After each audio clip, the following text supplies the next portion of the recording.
কর্মী হত্যা করার অভিযোগে সিপিএম এবং কংগ্রেস অফিস ভাঙচুর করল শাসক দল বিজেপি। ঘটনা রবিবার বিকেল 4:30 জানা যায়, কাটালিয়া ব্লক চত্বরে 12ই আগস্ট ত্রিস্তর পঞ্চায়েত নির্বাচনের ভোট গণনার দিনে বিজেপি এবং সিপিএম কর্মীদের মধ্যে রাজনৈতিক সংঘর্ষ হয়, আর এই সংঘর্ষে আহত হয় একাধিক কর্মীরা। সেই দিনে গুরুতরভাবে আহত হয় বিজেপি কর্মী আশিস পাল।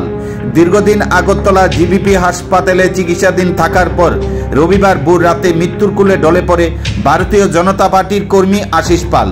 দলীয় কর্মীকে হত্যা করার অভিযোগ এনে রবিবার বিকেলে সোনামুড়ায় সিপিআইএম এবং কংগ্রেসের দলীয় অফিস ভেঙে চুরমার করে দেয় শাসক দল বিজেপি।